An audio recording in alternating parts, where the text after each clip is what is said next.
The shot that killed Margaret's husband came from behind, swift and cowardly, leaving her with nothing but a struggling homestead, 2 hungry children, and the kind of grief that settled into bones like winter cold. She stood now in her small kitchen in Calico, California, staring at the flour she'd carefully measured into a wooden bowl, realizing with a sinking heart that she had no yeast to make the bread her children needed for supper. The year was 1884, and the silver mining boom that had brought prosperity to this desert town was beginning to fade like morning mist.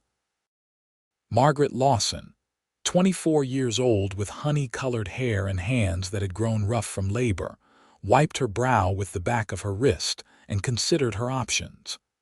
The mercantile would be closed by now, and she had no money to spare regardless.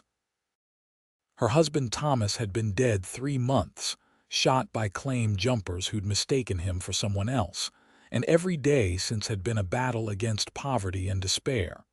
Her daughter Emma, 6 years old, tugged at her worn calico skirt. "Mama, I'm hungry." "I know, sweetheart.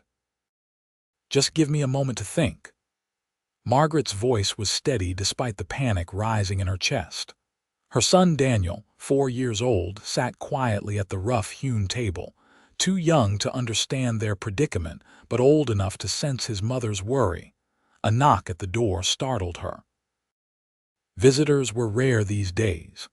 Most folks in Calico had their own troubles and little time for a widow's sorrows.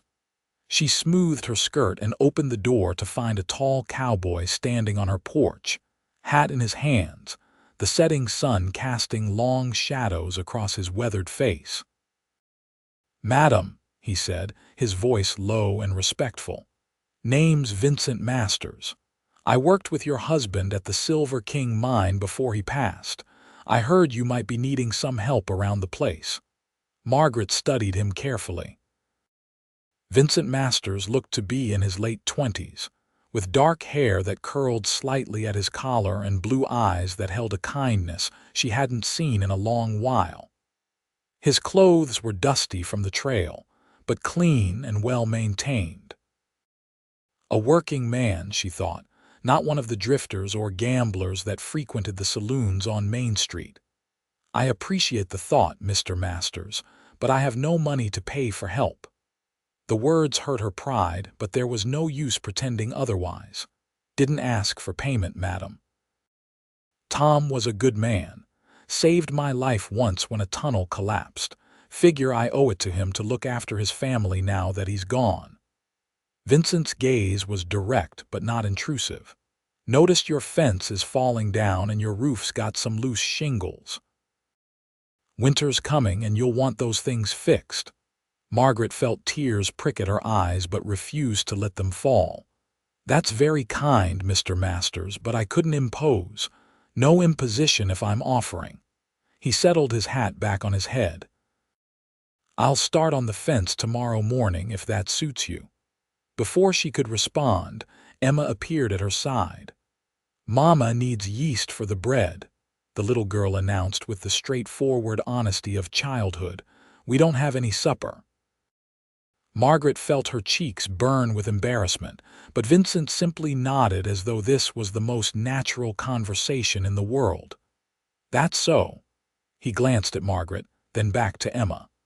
"Well, my landlady at the boarding house, Mrs. Chen.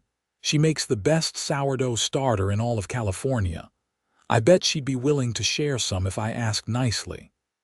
"Would that help, Mr. Masters? I couldn't possibly," Margaret began, but her stomach chose that moment to growl audibly, betraying her hunger.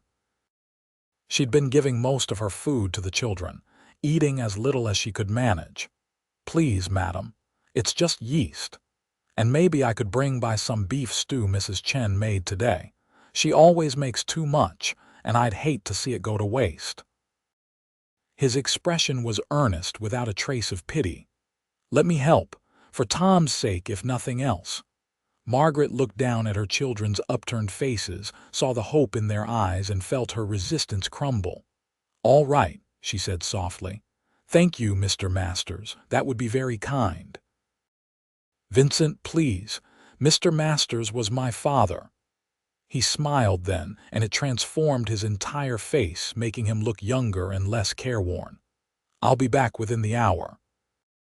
True to his word, Vincent returned as the last light was fading from the sky, carrying a covered pot of still warm stew and a mason jar filled with sourdough starter that smelled pleasantly tangy. Margaret invited him in, too grateful to stand on ceremony, and together they fed the children at the modest table. Vincent was good with Emma and Daniel, answering their endless questions about horses and mining and life on the trail with patient good humor.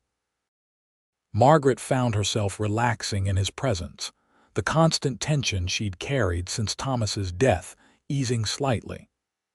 There was something solid and reliable about Vincent Masters, something that made her feel safer than she had in months.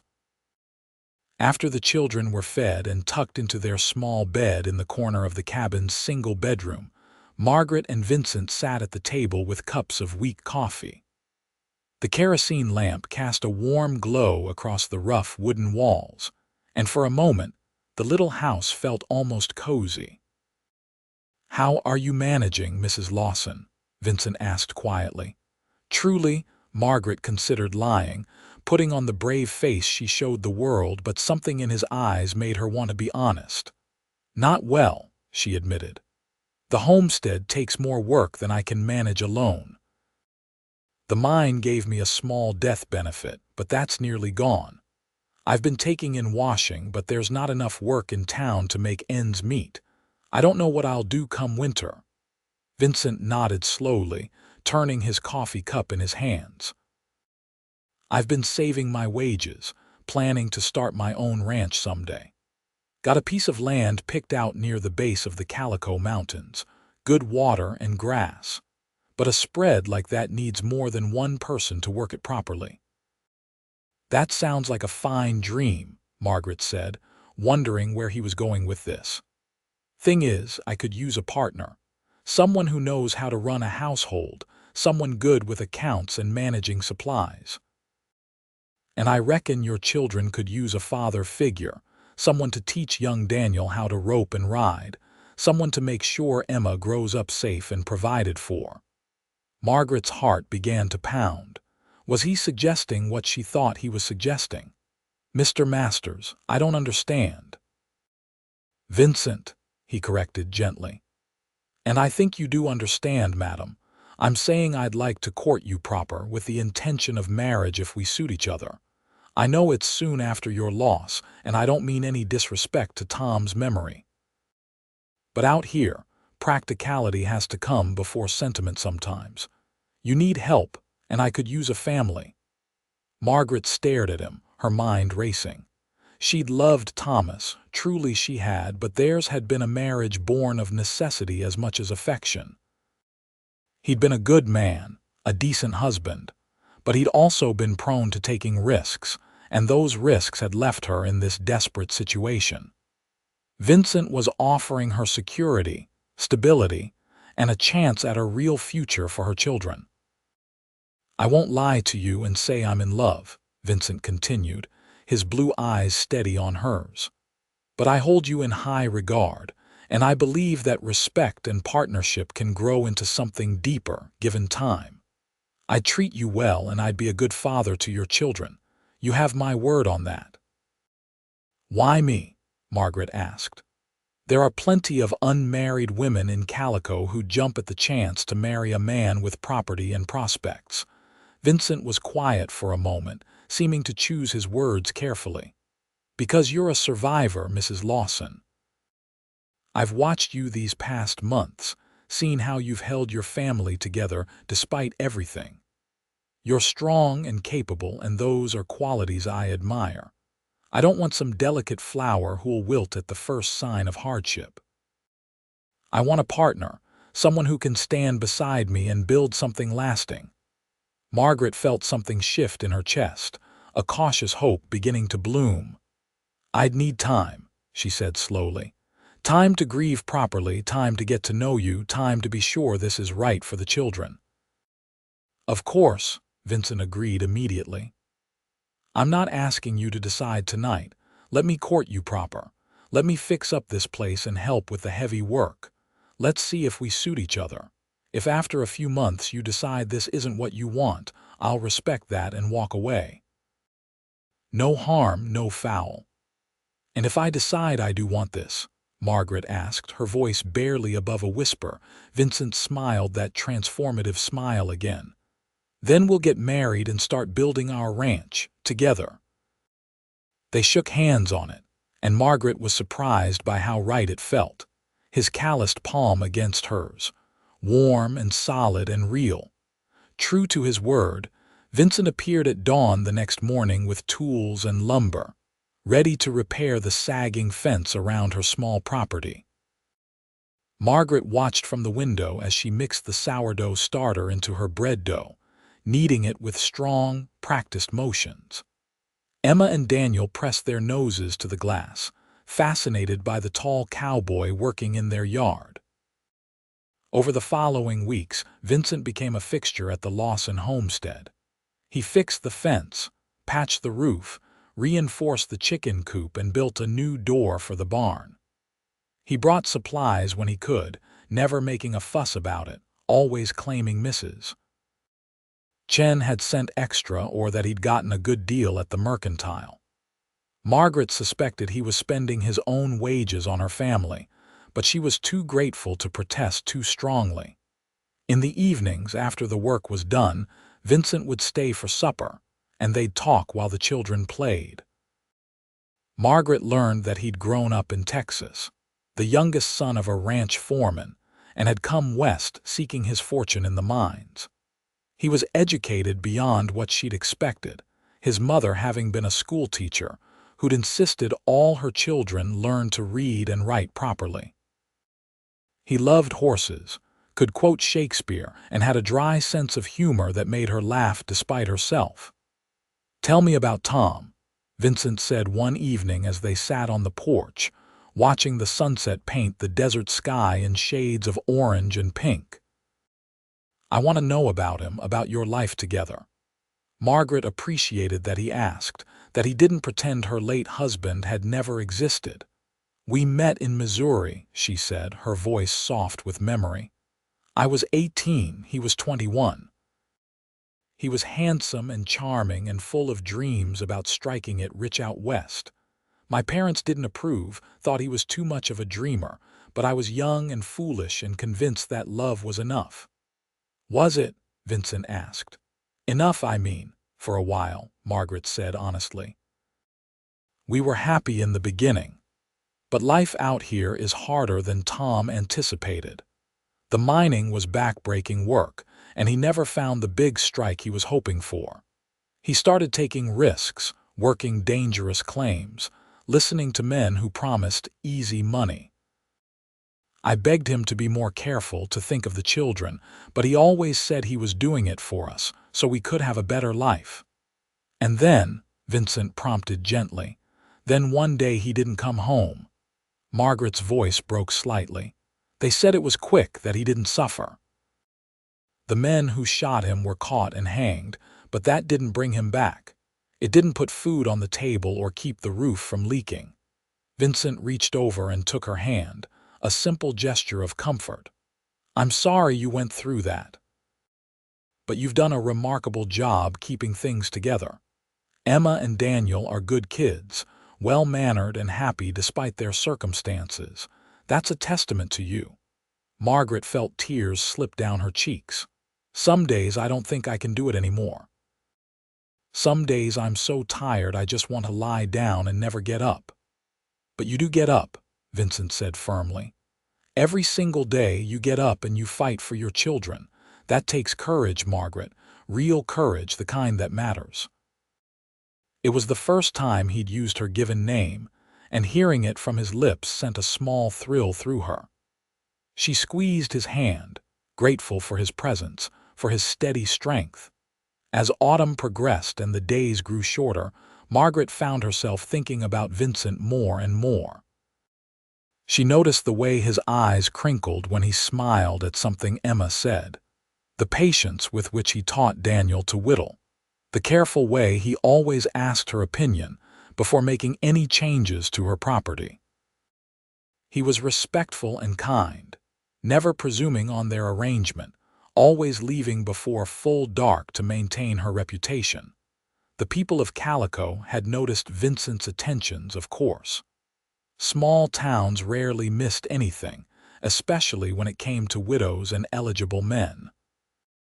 Martha Henderson from the Mercantile made pointed comments about the unseemly haste of Margaret's courtship.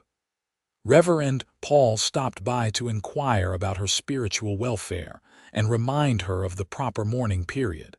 Even Mrs. Chen, Vincent's landlady, visited one afternoon, though her intentions were far more benign. "That Vincent, he is good man," Mrs. Chen said in her accented English, accepting a cup of tea in Margaret's kitchen. The older Chinese woman had run the boarding house for 15 years, one of the few Chinese families who'd stayed after the railroad work had dried up. "He work hard, save money, never drink too much or gamble. He will be good husband." "We're not engaged," Margaret protested, though she felt her cheeks warm. "We're just getting to know each other." Mrs. Chen gave her a knowing look. "You think I am blind. I see how he look at you when he come home. I see how he smile now when before he always so serious. He is falling in love, that one. Question is, are you falling too?" Margaret busied herself with the tea things, not ready to examine her feelings too closely. "I'm not sure I know what love feels like anymore," she admitted. "I'm tired and scared most of the time. The idea of having someone to lean on, someone to share the burden, it's appealing. But is that love or just desperation?" "Maybe is both," Mrs. Chen said pragmatically. "Maybe love is different when you are older, when you have children and responsibilities. Maybe love is choosing someone who show up every day, someone who fix your fence and bring yeast for your bread. Maybe love is partnership, respect, trust. The butterflies in stomach, the breathless feeling, those things fade. But choosing someone every day, working together, building life together, that is real love. That lasts." Her words stayed with Margaret long after she'd gone. That night, lying alone in her bed, Margaret let herself imagine what it would be like to marry Vincent.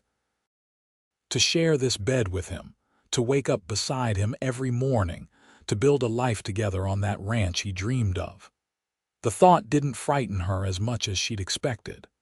Instead, she felt a quiet warmth spreading through her chest, a sense of rightness that surprised her. The next evening, when Vincent came for supper, Margaret made a decision. After the children were asleep, she asked him to stay a bit longer. "Vincent, I've been thinking about your proposal," she began, her heart pounding. "About us courting with the intention of marriage." He set down his coffee cup, giving her his full attention. "Yes, I want you to know that I respect you greatly. You've been nothing but kind and generous to me and my children. You've asked for nothing in return, and that means more to me than I can say." She took a deep breath. "I can't promise you passionate love, at least not right away. But I can promise you partnership, loyalty, and honest effort to make a marriage work. If that's enough for you, then yes, I'd like to accept your proposal." Vincent's face broke into a broad smile, joy lighting his features. "Margaret, that's more than enough. That's everything." He reached across the table and took both her hands in his. "I know this isn't a conventional courtship, but I promise you won't regret this.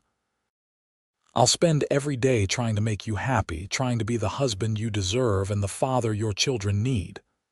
"When?" Margaret asked. "When should we marry?" "Whenever you're ready," Vincent said. "I don't want to rush you, but practically speaking, winter's coming fast. It might be easier to move you and the children to the ranch before the weather turns bad. I've got a cabin built already, nothing fancy but solid and weatherproof. There's room for all of us, and you could help me plan the main house we'll build come spring." Margaret considered this. The idea of spending another winter in this drafty homestead, struggling to keep her children warm and fed, filled her with dread. But marrying Vincent, moving to his ranch, starting a new life together, that felt like hope. That felt like a future. A month, she decided. Let's marry in a month. That gives me time to get things in order here, to prepare the children, to make sure this is what we both really want. A month, Vincent agreed, lifting her hand to his lips and pressing a gentle kiss to her knuckles. The gesture was old-fashioned and courtly, and it made Margaret's heart flutter in a way she hadn't expected. The next 4 weeks passed in a blur of activity. Vincent finished all the repairs on Margaret's homestead and helped her sell off the few possessions she wouldn't be taking to the ranch. He introduced her to his property, a beautiful stretch of land nestled in a valley with a year-round creek running through it. The cabin was small but well built, with a stone fireplace and real glass windows. Margaret could see the potential in the place, could imagine the house they'd build, the life they'd create.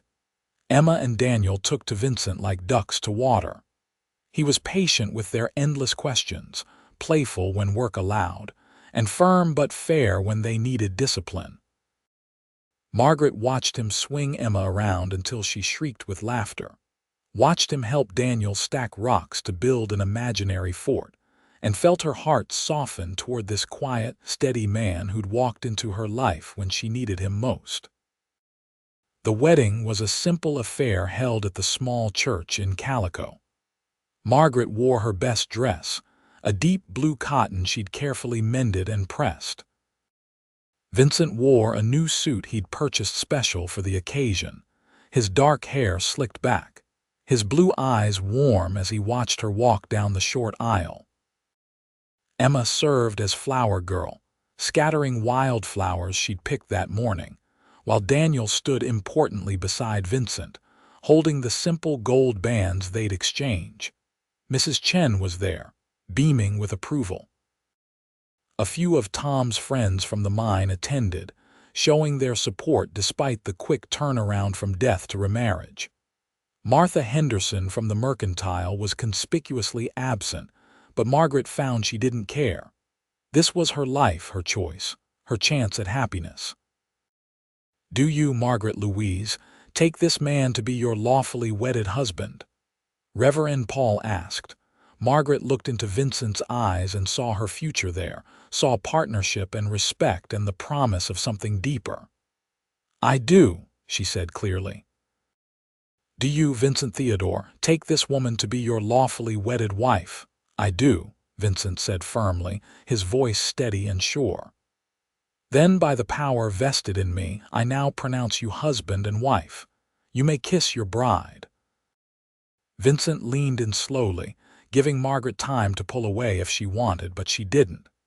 His lips were warm and gentle against hers, the kiss chaste but sweet, full of promise. When they pulled apart, Emma was giggling and Daniel was making faces and everyone was smiling.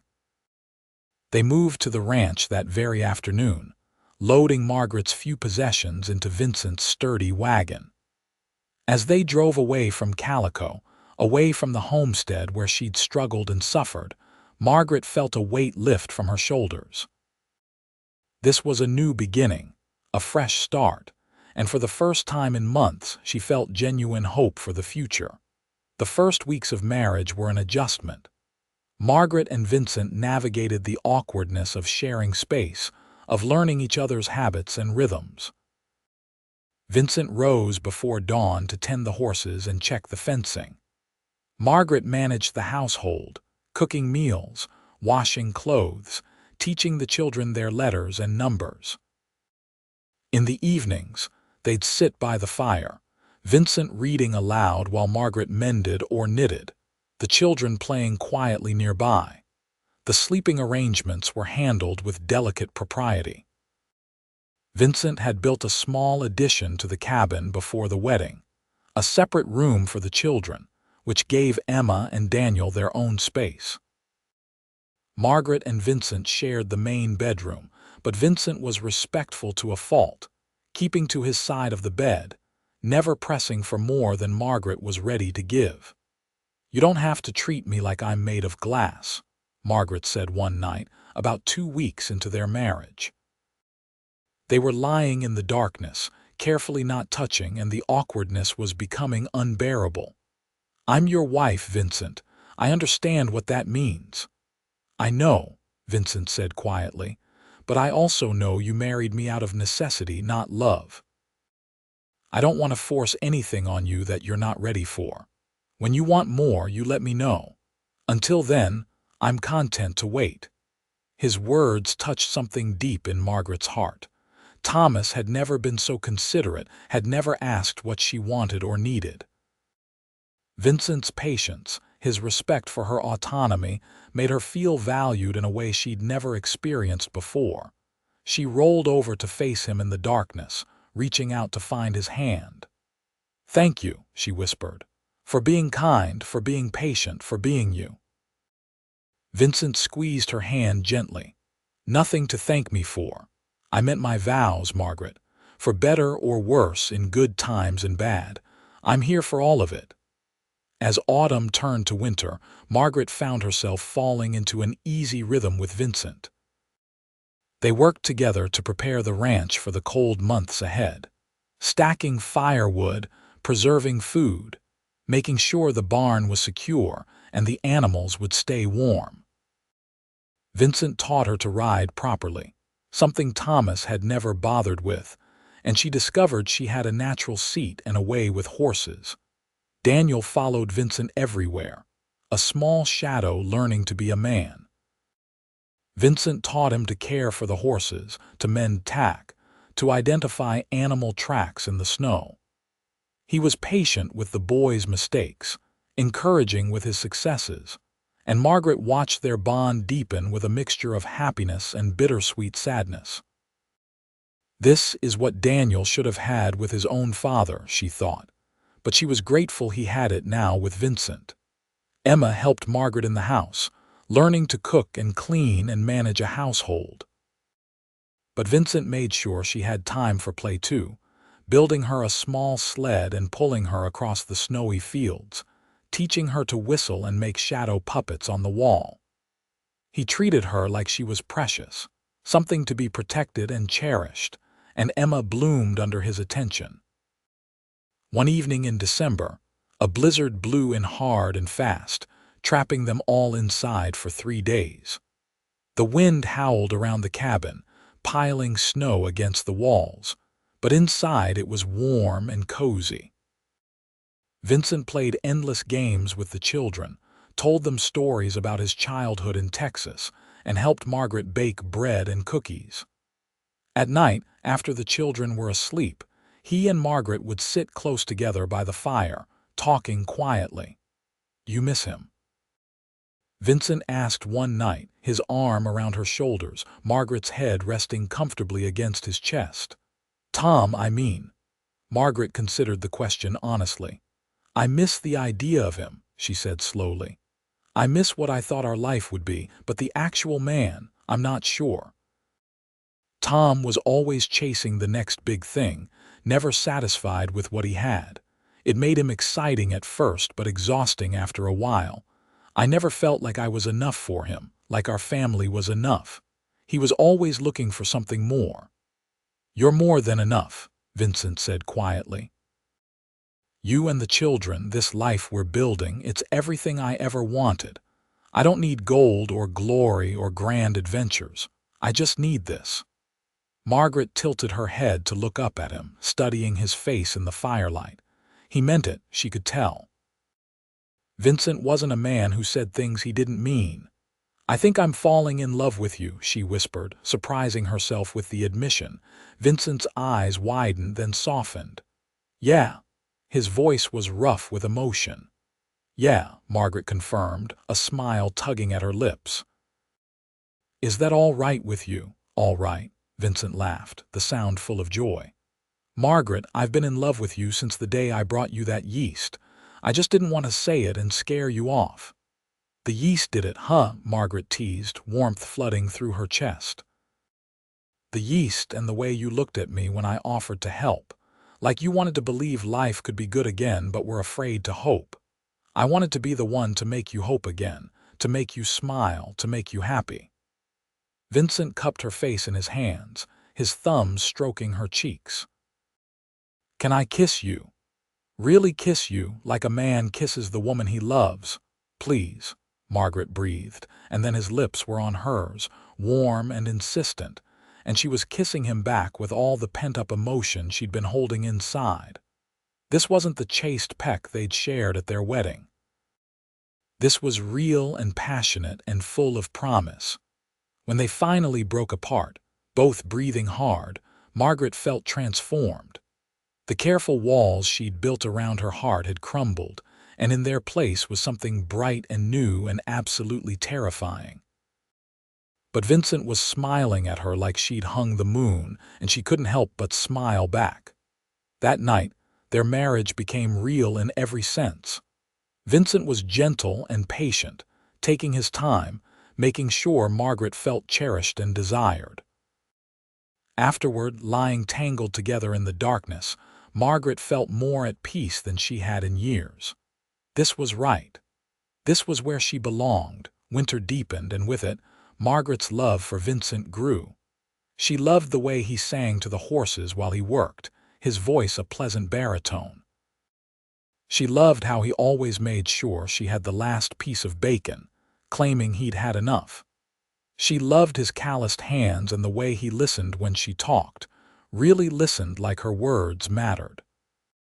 She loved waking up beside him, his warm body a comforting presence in the cold mountain mornings. In February, Margaret realized she was pregnant. She'd suspected for a few weeks, but she wanted to be certain before telling Vincent. When she finally shared the news over breakfast one morning, his reaction was everything she could have hoped for. "Really?" His face lit up like a child on Christmas morning. "We're having a baby, we are," Margaret confirmed, laughing at his excitement. "Due sometime in September, I think." Vincent whooped loudly, startling Emma and Daniel, then swept Margaret up in a careful embrace, spinning her around until she was dizzy and laughing. "We're having a baby," he repeated, setting her down gently and kissing her soundly. "A baby? What baby?" Emma demanded, tugging on Vincent's sleeve. "Where's the baby?" "In Mama's tummy," Vincent explained, kneeling down to Emma's level. "You're going to be a big sister again. What do you think about that?" Emma's eyes went wide. "Really? When?" "Not for a while yet, sweetheart. But come fall, we'll have a new little one to love." Vincent looked at Daniel, who was watching quietly. "You'll be a big brother again too, Daniel. That's an important job." Daniel nodded solemnly. "I'll teach the baby things," he announced. "Like you teach me." Vincent ruffled the boy's hair affectionately. "I'm sure you will, son. I'm sure you will." Spring arrived with a riot of wildflowers and the promise of new beginnings. Vincent hired 2 ranch hands to help with the increased workload, 2 brothers from Texas who'd worked with his father years ago. With their help, he began construction on the main house, a sprawling structure with multiple bedrooms, a real kitchen, and a parlor for entertaining. Margaret threw herself into planning the house, choosing where the windows should go, deciding on the layout of the rooms. Vincent listened to her opinions and incorporated them into the design. It was their house, he insisted, not just his, and he wanted her to love it as much as he did. As her pregnancy progressed, Margaret had never felt healthier or happier. Unlike her pregnancies with Emma and Daniel, when she'd been sick and exhausted, this time she glowed with vitality. Vincent fussed over her constantly, trying to get her to rest more, but Margaret felt energized and alive. She worked in the garden they'd planted, tended the chickens, and helped oversee the house construction. "You're going to wear yourself out," Vincent scolded gently one afternoon, finding her on her hands and knees weeding the vegetable patch. "I feel wonderful," Margaret protested, sitting back on her heels and pushing a stray lock of hair from her face. The doctor said light work is good for me, keeps me strong for the birth. Light work, Vincent emphasized, not hauling water and pulling weeds in the hot sun. Margaret laughed at his worried expression. I'm pregnant, not fragile. Women have been having babies since the beginning of time, Vincent. I'll be fine. He helped her to her feet, his hands gentle on her arms. I know you're strong, but humor me anyway. I love you and I want to take care of you. Those 3 words, so casually spoken in the midst of their conversation, never failed to thrill her. I love you too, she said, stretching up to kiss him. But I also love my garden and these weeds won't pull themselves. They compromised, with Vincent sitting beside her and doing the harder work while Margaret directed and pulled the easier weeds within reach. It was a peaceful afternoon, the sun warm on their backs, the mountains standing sentinel in the distance, and Margaret felt profoundly grateful for the life she'd found. The house was finished in late August, just in time for the baby's arrival. It was beautiful, with polished wood floors, stone fireplaces in both the main room and the master bedroom, and glass windows that let in floods of natural light. Emma and Daniel each had their own small bedroom, a luxury they'd never experienced before. There was a nursery prepared for the new baby, with a cradle Vincent had carved himself during the long winter nights. Margaret went into labor on a warm September evening, and Vincent sent one of the ranch hands racing to town for the midwife while he stayed by Margaret's side. He held her hand through the contractions, wiped her brow with a cool cloth, and murmured encouragement when the pain grew intense. "You're doing so well," he said, his voice steady even though his eyes betrayed his worry. "Just a bit longer, love. You're so strong." "Easy for you to say," Margaret panted between contractions, but she squeezed his hand gratefully. Having him there made all the difference. Thomas had been in the saloon when Emma was born and at the mine when Daniel came. Vincent refused to leave, determined to be present for every moment. The midwife arrived just as the contractions were reaching their peak, and within an hour, Margaret delivered a healthy baby boy with a lusty cry and a full head of dark hair. "A son," the midwife announced, placing the squalling infant on Margaret's chest. "Congratulations." Margaret looked down at her newborn son, tears streaming down her face, and felt overwhelmed with love. Vincent was crying too, unashamed, his hand gentle on the baby's tiny head. "He's perfect," Vincent whispered. "Absolutely perfect. Thank you, Margaret, thank you for this gift." They named him Thomas Vincent, honoring both Margaret's late husband and his new father. Little Thomas, or Tommy as they called him, was a good baby, content and healthy, and both Emma and Daniel were smitten with their new brother. Life settled into a new rhythm with a newborn in the house. Margaret nursed Tommy and managed the household while Vincent ran the ranch. The business was thriving, with their horses gaining a reputation for quality throughout the region. They had enough money now not just to survive, but to save, to plan for the future, to dream of expansion. One evening in October, as they sat on the porch of their beautiful new house, Tommy sleeping in Margaret's arms while Emma and Daniel played in the yard, Vincent turned to Margaret with a serious expression. "I've been thinking," he said, "about the old homestead in Calico." Margaret looked at him curiously. "What about it?" "Well, you still own it and it's just sitting there empty. I was thinking we could fix it up properly and rent it out or maybe sell it. Whatever you prefer. It's your property, your decision." Margaret considered this. She hadn't been back to the homestead since their wedding day, hadn't wanted to revisit that place of struggle and sorrow. But Vincent was right. It made no sense to leave it sitting empty when it could be useful to someone. "Let's fix it up and offer it to a family in need," she decided. "Someone like I was, struggling and desperate. We could charge minimal rent, just enough to cover repairs and taxes. It could be a way of giving back, of helping someone the way you helped me." Vincent's smile was warm with approval. "I love that idea, and I love you.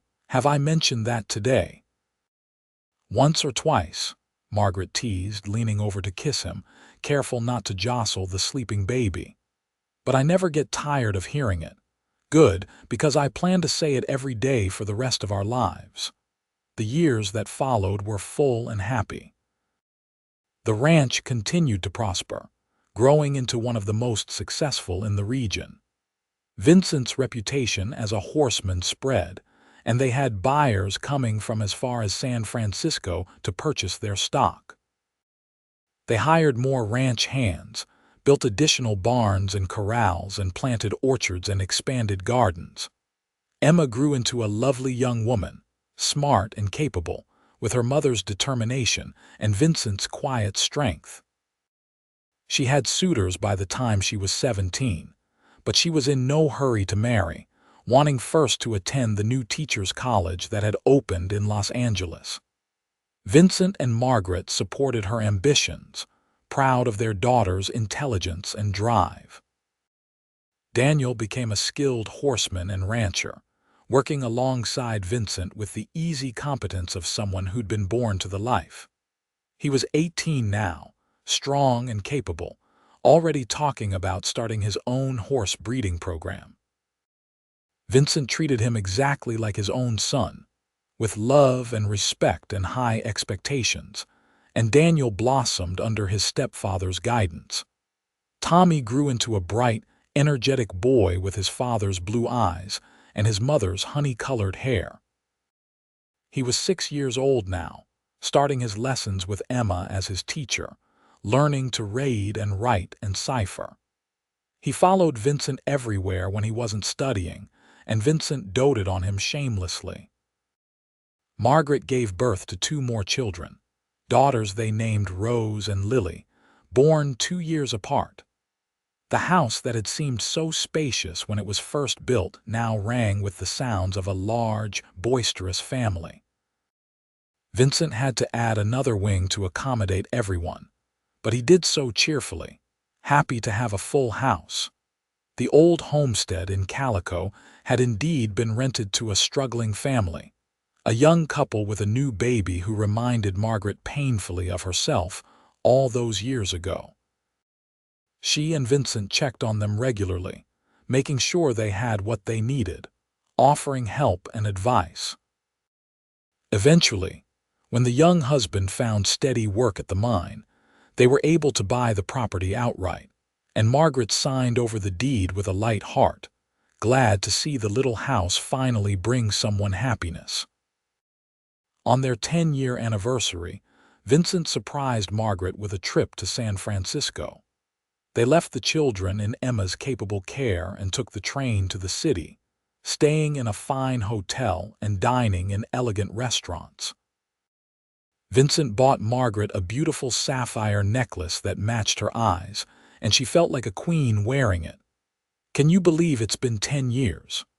Margaret asked as they strolled along the waterfront, her hand tucked into the crook of Vincent's arm. "It feels like yesterday that you knocked on my door with that yeast." Vincent laughed, the sound rich and warm. "Best decision I ever made, bringing you that yeast.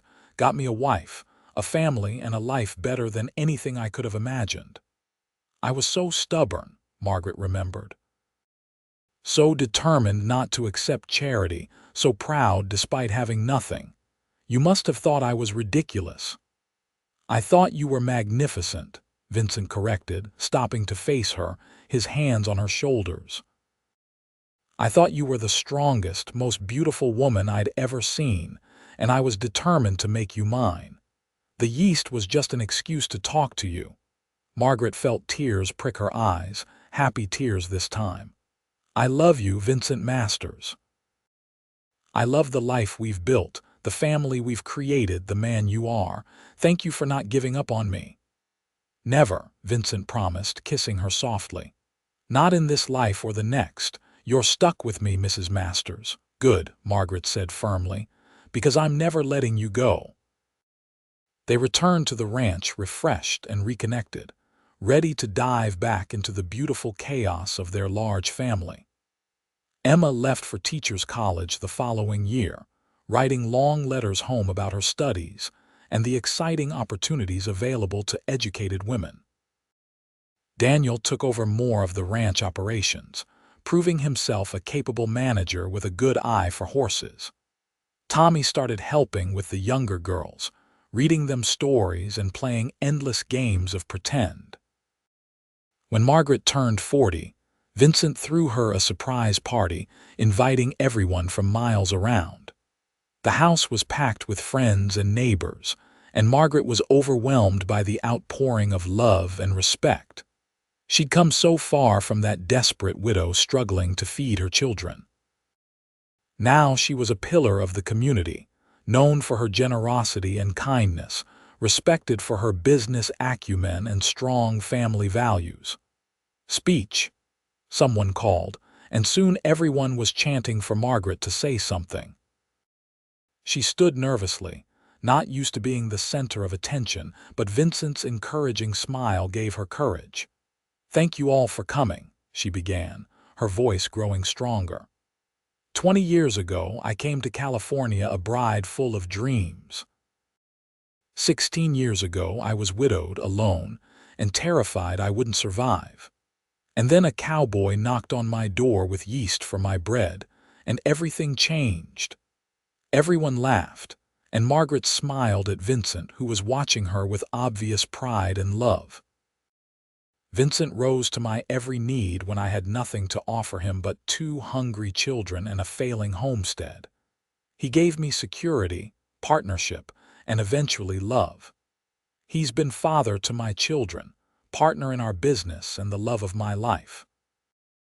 Everything good in my life now stems from his kindness and generosity on that long-ago day. So this isn't really my celebration, it's ours. Thank you, Vincent, for choosing me. Thank you for loving me. Thank you for building this life with me. There wasn't a dry eye in the house as Vincent crossed the room and swept Margaret into his arms, kissing her thoroughly to the applause and cheers of their guests. The years continued to roll by, each one bringing new joys and challenges. Emma returned from college with a teaching certificate and opened a school in Calico, determined to give children the education she'd received. She eventually married a lawyer from Los Angeles, a good man who respected her intelligence and supported her career. They gave Margaret and Vincent their first grandchild, a boy they named Vincent after his grandfather. Daniel married a rancher's daughter from a neighboring spread, uniting 2 successful operations. He and his wife built a house on the far corner of Vincent and Margaret's land, close enough to work together but far enough for independence. They had 3 children in quick succession, keeping Margaret busy with grandmothering duties she embraced wholeheartedly. Tommy showed an aptitude for business and numbers, eventually handling all the ranch's accounts and negotiations. He was courting a girl from town, the banker's daughter, and Vincent had no doubt there'd be a wedding soon. Rose and Lily were still young, bright and beautiful girls who had the advantage of growing up secure and loved, free to dream about their futures. Vincent's hair turned gray, then white, and his face gained more lines, but he was still strong and vital, still rising before dawn to work the ranch he loved.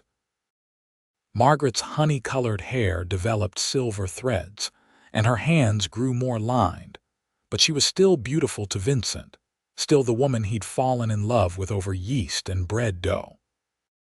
On their 25th anniversary, they renewed their vows in the same small church where they'd married, surrounded by their children, grandchildren, and a lifetime of friends. Margaret wore a new dress, pale lavender silk that Vincent had ordered special from San Francisco, and Vincent wore his best suit, his blue eyes still bright with love when he looked at his wife.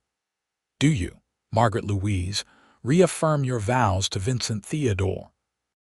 Reverend Paul asked, now elderly himself but still presiding over weddings and christenings. "I do," Margaret said clearly, her hand clasped firmly in Vincent's. "Today and always I do. Do you, Vincent Theodore, reaffirm your vows to Margaret Louise?" "I do," Vincent said, his voice strong and sure. "Every day I choose her. Every day I love her. Every day I thank God she needed yeast for her bread." Everyone laughed through their tears, remembering the story they'd all heard countless times, the story of how a widow and a cowboy found love in the most unlikely circumstances. After the ceremony, as they stood together greeting guests, Margaret leaned close to Vincent. "No regrets?" she asked softly. "Not a single one," Vincent replied, kissing her temple. Only that I didn't say yes sooner," Margaret admitted. "I wasted so much time being stubborn and scared when I could have been loving you." "We had the time we needed," Vincent said wisely.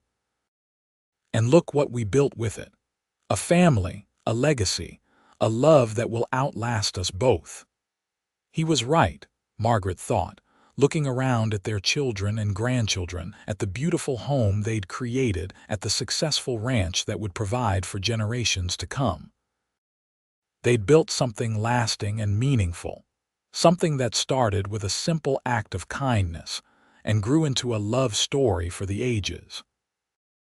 As the sun set over the Calico Mountains, painting the sky in shades of gold and rose, Vincent and Margaret stood hand in hand on the porch of their home, watching their family celebrate. Tommy was teaching his nephew to rope a fence post. Emma was laughing with her husband while bouncing her baby son. Daniel and his wife were dancing to the fiddle music, their children running wild in the yard. Rose and Lily were serving cake, their faces bright with happiness. "We did good," Vincent said quietly, his arm around Margaret's waist, pulling her close. "We did better than good," Margaret corrected, resting her head on his shoulder. "We did amazing. We took broken pieces and built something beautiful. We took desperation and turned it into hope. We took a practical arrangement and turned it into the greatest love story I know." "All because you needed yeast," Vincent teased, and Margaret laughed, the sound still as bright and genuine as it had been 25 years ago. "All because you rose to my every need," Margaret corrected, looking up at him with eyes still full of love. "My hero, my partner, my Vincent." He kissed her then, slow and sweet, a kiss that held 25 years of partnership, respect, passion, and devotion. Around them, their family cheered and whistled, but Vincent and Margaret were lost in their own world, a world they'd built together one day at a time. The future stretched before them, full of promise and possibility. There would be more grandchildren, maybe even great-grandchildren. The ranch would continue to grow and prosper. Their children would build their own legacies, carrying forward the values of hard work, kindness, and love that Vincent and Margaret had instilled in them. But for now, in this perfect moment, with the sun setting over their beloved mountains and their family surrounding them with love, Vincent and Margaret were content. They'd started with nothing but need and determination, and they'd built an empire of love. They'd taken a chance on each other when neither had much to offer, and they'd created something that would last for generations. Years later, when their great-grandchildren asked about how Grandma Margaret and Grandpa Vincent met, the story was always the same. A widow needed yeast for her bread, and a cowboy rose to her every need. It was a simple beginning to a remarkable love story, proof that sometimes the best things in life come from the most unexpected places, and that true love is built not on passion alone, but on partnership, respect, and choosing each other every single day.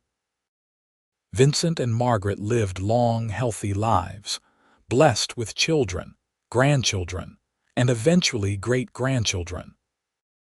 They worked side by side until their bodies simply couldn't anymore, And even then, they sat side by side on their porch, holding hands and watching the ranch bustle with activity. Vincent passed first, peacefully in his sleep at the age of 78, with Margaret holding his hand. She followed him 6 months later, unable to bear being without her partner, her love, her Vincent. They were buried side by side on a hillside overlooking the ranch, under a pair of oak trees they'd planted on their first anniversary. Their headstone was simple but meaningful. Vincent Masters, beloved husband, father, and friend. Margaret Masters, beloved wife, mother, and friend. Below their names, a single line. Together they rose to every need, together they built a legacy of love. The ranch continued under Daniel's management, then passed to his children and their children after them. The Masters Ranch became legendary in California, known for its quality horses and the integrity of its owners. Every generation told the story of Vincent and Margaret, of how their great love started with something as simple as yeast for bread, and grew into something extraordinary. The house still stood, expanded over the years but retaining its original bones, the walls holding echoes of laughter and love. The garden Margaret planted still bloomed every spring, tended by her descendants who learned from her example of strength and resilience. Vincent's workshop still contained tools he'd made with his own hands, passed down and used by his grandsons and great-grandsons. Their love story became part of local legend, told and retold until it took on mythic proportions. But those who knew them, who'd witnessed their partnership and devotion firsthand, knew that no legend could capture the reality of what Vincent and Margaret had shared. Theirs was a love built on everyday moments, on choosing each other through good times and bad, on rising to meet each other's needs with grace and generosity. In the end, that's what love really is. Not grand gestures or passionate declarations, though Vincent and Margaret had those too. Real love is showing up every day. It's bringing yeast when someone needs bread. It's fixing fences and patching roofs and building houses that become homes. It's holding hands through labor and grief and joy. It's choosing partnership over independence, choosing forgiveness over grudges, choosing hope over despair. Vincent and Margaret's story proved that second chances exist, that love can bloom in the most unlikely places, that practical beginnings can lead to passionate endings. They proved that family is what you make it, that stepfathers can love as deeply as biological fathers, that blended families can be just as strong as traditional ones. They proved that women can be both strong and soft, that men can be both tough and tender, and that true partnership makes both people better than they were alone. Their legacy lived on not just in their descendants, but in the values they embodied. The Masters family became known throughout California for their integrity, generosity, and strong family bonds. They helped neighbors in need, supported community projects, and treated everyone with respect regardless of their station in life. These values came directly from Vincent and Margaret, who never forgot where they started, who never took their blessings for granted, and who always looked for ways to help others the way they'd been helped. The old homestead in Calico, where Margaret had struggled as a young widow, was eventually donated to the town and turned into a museum dedicated to the pioneer women of California. Margaret's story was prominently featured, inspiring generations of visitors with her strength and resilience. The kitchen where she'd stood despairing over her lack of yeast was carefully preserved, and tourists would stand in that very spot and imagine a young widow's desperation, and a kind cowboy's generosity that changed both their lives forever. Vincent's name lived on too, honored throughout the ranching community as a man of integrity who'd built an empire through hard work and fair dealing. His breeding techniques were studied, his business practices emulated, his devotion to family held up as an example. But those who knew him best remembered him most for the way he looked at his wife, even after 50 years of marriage, like she was the most precious thing in his world. In the end, Vincent and Margaret's story was proof that fairy tales can come true, even in the harsh reality of the Wild West. Not the fairy tales of princes and castles, but the real kind, the kind where two people find each other against all odds and build something beautiful together. The kind where a widow finds hope and a cowboy finds love. The kind where yeast for bread becomes the foundation for a dynasty. Their great-great-grandchildren still gathered at the ranch for holidays and celebrations, still told the story of how it all began, still held up Vincent and Margaret as examples of what true love looks like. The original house was carefully maintained, a shrine to the couple who'd started it all. In the master bedroom, the bed where Vincent and Margaret had slept for over 50 years was preserved. The handmade quilt Margaret had stitched still covering it. In the kitchen, the bowl where she'd mixed bread dough still sat on the counter, and beside it, a mason jar that supposedly once held the sourdough starter Vincent had brought that fateful day. Whether the jar was the actual one or simply symbolic didn't matter.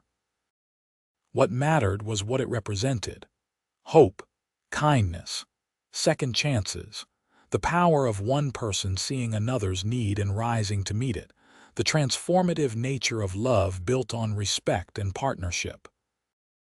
The lasting legacy of two people who chose each other and never stopped choosing each other until death parted them.